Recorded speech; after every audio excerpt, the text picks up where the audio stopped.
Good morning friends, સાર્થક guidance YouTube ચેનલમાં આપનું સ્વાગત છે. આપને લાસ્ટ વિડીયોની અંદર ઇક્વિટી અને જવાબદારી અને મિલકતો બાજુ દરેક મુખ્ય હેડ અને અહીંયા અણ હેડની અંદર કઈ કઈ વિગતો આવે એ જોઈ ગયા. હવે એ જે પાકું સરવૈયું આપણે બનાવવાનું છે ઊભું, એ કેવી રીતે આખું તૈયાર થાય એ બનાવતા પહેલા પાકા સરવૈયાનો જે નમૂનો આપણે કંપની ધારા 2013 પરિશિષ્ટ 3 માં આપેલ કંપની ધારાના પાકા સરવૈયાનો જે નમૂનો છે એ જોઈ લઈએ. વિગતો તો આપણે જોઈ છે, પણ એ લખાય કે એ નમૂનો શું છે એ નમૂને વખત જોઈ લઈએ. ઘણી વખત એવું બી પૂછાય જાય 3 માર્ક્સનો સવાલ કે ભાઈ કંપની ધારાના 2013 પરિશિષ્ટ 3 માં આપેલ પાકા સરવૈયાનો નમૂનો લખો, તો તમારે આ પ્રમાણે આખું બતાવવું પડે. તો વિગત પાકા સરવૈયાનો જે નમૂનો છે વિગત, નોંધ નંબર, ચાલુ વર્ષની રકમ અને પાછલા વર્ષની રકમ. તો પહેલા તો ઇક્વિટી અને જવાબદારીનો પહેલો હેડ અને પછી બીજો હેડ આવે મિલકતો. ઇક્વિટી અને જવાબદારીમાં 3 મુખ્ય હેડ: શેર હોલ્ડરના ભંડોળ, પછી બિન ચાલુ જવાબદારી અને ચાલુ જવાબદારી. અહીંયા જે તમને કહું છું, પહેલા શેર હોલ્ડરની ભંડોળ, શેર હોલ્ડરના ઇક્વિટી અને જવાબદારીમાં પહેલો હેડ આવશે શેર હોલ્ડરના ભંડોળ. તો શેર હોલ્ડરના ભંડોળની અંદર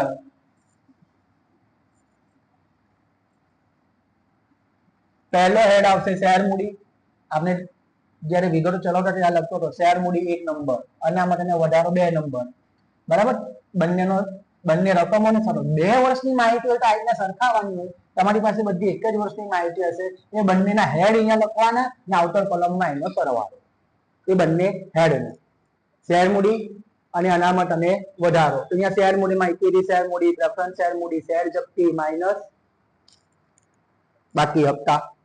અનામત અને વધારામાં બધી અનામતો અને બંનેનો સરવાળો 1 અને 2 નંબર.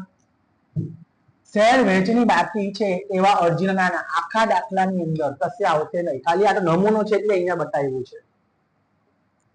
પછી બીજો હેડ આપનો બિન ચાલુ, અહીંયા ત્રીજો છે આપણે બીજો હેડ આપનો બિન ચાલુ જવાબદારીનો હશે. બિન ચાલુ જવાબદારીમાં 4 પ્રકારની, બરાબર. અહીંયા 4 પ્રકાર આપ્યા છે પણ આવશે તો એમાં જે બી પ્રસારિત મહેસૂલી પ્રસારિત કરવેરા છે એ કશે દાખલામાં આવવાના નથી, પણ આ નમૂનો છે એટલે અહીંયા લીધેલું છે.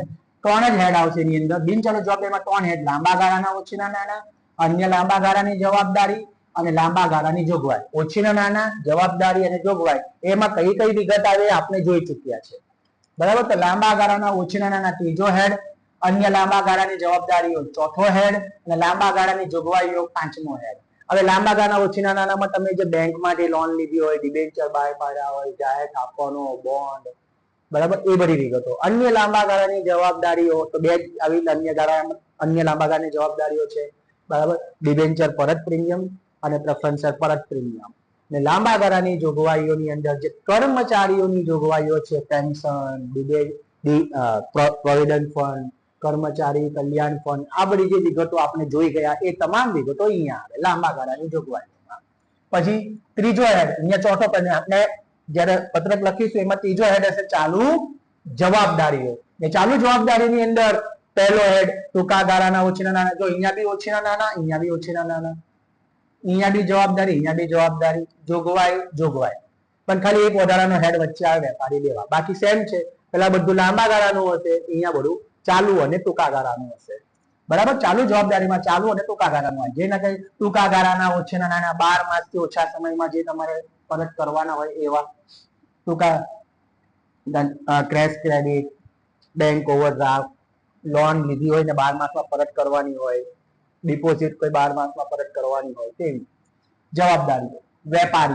વેપારી દેવામાં લેણદાર અને દેવી હુંડી. અન્ય ચાલુ જવાબદારીઓ કોઈ ખર્ચા ચૂકવવાના બાકી, અગાઉથી મળેલા આવકો, એ તમામ વિગતો આપણે ડિવિડન્ડ ચૂકવવાનું બાકી, બધી વિગતો તમે લખી આપણે સમજાવી છે એ તમારે મોઢે રાખવી.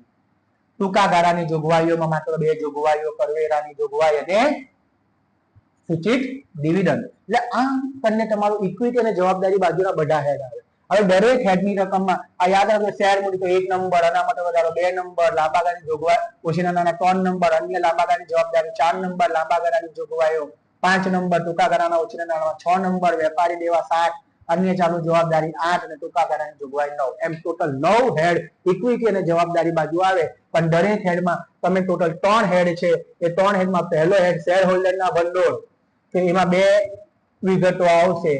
તો 2 વિગતો કઈ? શેર મૂડી અને અનામત વધારો. એ 2 હેડ નો સરવાળો આઉટર કોલમમાં અહીંયા લેવાનો. પછી બીજું આવશે બિન ચાલુ જવાબદારી, બીજો હેડ, એમાં 3 વિગત, લાંબા ગાળાનો ઓછીના નાના, અન્ય લાંબા ગાળાની જવાબદારી અને લાંબા ગાળાની જોગવાઈ. એ 3 હેડ નો સરવાળો અહીંયા આઉટર કોલમમાં લેવાનો. પછી ચાલુ જવાબદારી ત્રીજો હેડ, એમાં ટૂંકા ગાળાની ઓછીના નાના, વેપારી દેવા, અન્ય ચાલુ જવાબદારી, ટૂંકા ગાળાની જોગવાઈ. એ 4 નો સરવાળો અહીંયા આઉટર કોલમમાં, અને એ પછી બધાનો સરવાળો અહીંયા લેવાનો તમારે. ને ત્યાર પછી મિલકતો. તો મિલકતોમાં પહેલો હેડ બિન ચાલુ મિલકતો. બિન ચાલુ મિલકતોમાં પહેલા કાયમી મિલકતો. કાયમી મિલકતો. તો કાયમી મિલકતોમાં 2 મિલકતો આવશે, દ્રશ્ય મિલકત, અદ્રશ્ય મિલકત. પછી મૂડીકૃત ચાલુ કામ અને વિકાસ હેઠળની અદ્રશ્ય મિલકત. આ દાખલામાં તમને કશે મળશે નહીં, આ બધી અન્ય વિગતો છે, પણ આ નમૂનો છે એટલે અહીંયા આપણે બતાવવાનું છે. બાકી કરારના હિસાબો ને બધા હોય તેની અંદર કંપની, તેમાં બિન ચાલુ કામ, મૂડીકૃત કામ, એ બધા જે એસવાય માં તમે શીખેલા એવા કોઈ બી કામ હોય તો અહીંયા બધા વિકાસ હેઠળની અદ્રશ્ય મિલકતો, એટલે એ અલગ કોન્સેપ્ટ છે. એ આપણે ખાલી અહીંયા નમૂનો છે એટલે આપણે અહીંયા જોઈએ છે, બાકી દાખલામાં આવવાનો નથી. એટલે બિન ચાલુ મિલકતોમાં કાયમી મિલકતો પહેલો હેડ, બરાબર. બિન ચાલુ મિલકતોમાં કાયમી મિલકતો, એમાં 2 જ વિગત, દ્રશ્ય અને અદ્રશ્ય. દ્રશ્યમાં કઈ વિગતો છે? જે જોઈ શકાય, સ્પર્શી શકાય, બરાબર. જમીન, મકાન, વાહન, યંત્રો, ઢોર-ઢાકર, બરાબર, આવી દ્રશ્ય મિલકતો. પછી અદ્રશ્યમાં પાઘડી, પેટર્ન, કોપીરાઇટ, ડિઝાઇન, ફોર્મ્યુલા, આવી તમામ અન્ય વિગતો. અમુક વિગતો યાદ કરી લેવી, બરાબર. તો એ કાયમી મિલકતોમાં દ્રશ્ય, અદ્રશ્ય. પછી બિન ચાલુ રોકાણો. બિન ચાલુ રોકાણો જેને કે પ્રોવિડન્ટ ફંડના રોકાણો, ડિબેન્ચર પરત નિધિના રોકાણો, બરાબર. આવા જે રોકાણો જે આપણે જોઈ ગયા, આખો હેડ આપણે જોયો, એવા તમામ રોકાણો 12 નંબરના હેડમાં. પછી પ્રસારિત કરવેરા મિલકતો, આ આવવાની છે જ, બરાબર. લાંબા ગાળાના લોન ધિરાણ અને અન્ય બિન ચાલુ મિલકતો. લાંબા ગાળાની લોન ધિરાણમાં કઈ વિગતો આવે આપણે જોઈ ચૂક્યા છે. અન્ય બિન ચાલુ મિલકતોમાં બધી અવાસ્તવિક જે મિલકતો છે તે અહીંયા દર્શાવવાની થશે. અવાસ્તવિક જેટલી પણ મિલકતો છે તે બધી અહીંયા આવશે, બરાબર. મિલકતોમાં પહેલો હેડ બિન ચાલુ મિલકતોનો. બિન ચાલુ મિલકતોમાં પહેલા કાયમી મિલકતો. કાયમી મિલકતોમાં અને બી. દ્રશ્ય મિલકતોને 10 નંબર, અદ્રશ્ય મિલકતોને 11 નંબર, બિન ચાલુ રોકાણોને 12 નંબર, લાંબા ગાળાની લોન ધિરાણને 13 નંબર, અન્ય બિન ચાલુ મિલકતોને 14 નંબર. પછી ચાલુ મિલકતો. તો ચાલુ મિલકતોમાં ચાલુ રોકાણો, બરાબર. 12 માસથી ઓછા સમયગાળાના તમે કોઈને લોન ધિરાણ આપી હોય તે રોકાણ કર્યું હોય તે. પછી માલ સામગ્રી, વેપારી લેણા, રોકડ અને રોકડ સમકક્ષ, ટૂંકા ગાળાની લોન ધિરાણ અને અન્ય ચાલુ મિલકતો. એટલે આ બધા હેડ તમારે આવી રીતના લખો. હવે જ્યારે તમે અને પછી અહીંયા ધ્યાન આપજો, મિલકતોમાં 2 જ હેડ આવે, બિન ચાલુ મિલકતો અને ચાલુ મિલકતો. બિન ચાલુ મિલકતોમાં તમારા 4 હેડ, એમાં કાયમી મિલકતોની અંદર 2 હેડ, દ્રશ્ય અને અદ્રશ્ય. બિન ચાલુ રોકાણો, લાંબા ગાળાની લોન ધિરાણ અને અન્ય બિન ચાલુ મિલકતો. અને ચાલુ મિલકતોમાં તમારા 6 હેડ, ચાલુ રોકાણો, માલ સામગ્રી, વેપારી લેણા, રોકડ અને રોકડ સમકક્ષ, ટૂંકા ગાળાની લોન ધિરાણ અને અન્ય ચાલુ મિલકતો. ને 10 થી લઈને 20 સુધીના તમામ જે છે એ મિલકતોમાં આવશે, બરાબર. અને એ બધા દરેકનો હેડ, હવે માની લો કે તમે કાયમી મિલકતોમાં લખો તો કાયમી મિલકતોના હેડ નીચે 2 હેડ છે, દ્રશ્ય મિલકતો અને અદ્રશ્ય, 10 અને 11. તો એનો સરવાળો અહીંયા તમે એ રીતના નહીં કરવું હોય, એનો સરવાળો એમ કે દ્રશ્ય અદ્રશ્ય અહીંયા અલગ અલગ લખી દો. પછી બિન ચાલુ રોકાણો અહીંયા બતાવો, લાંબા ગાળાની લોન ધિરાણ બતાવો, અન્ય ચાલુ મિલકતો. એ ટોટલ આ બધાનો સરવાળો અહીંયા આઉટર કોલમ. ચાલુ મિલકતોના બધાને અહીંયા લખી દો હેડ, અને એ બધાનો હેડનો સરવાળો અહીંયા લખવાનો. આપણે ખાતા બનાવીશું દરેકના, બરાબર.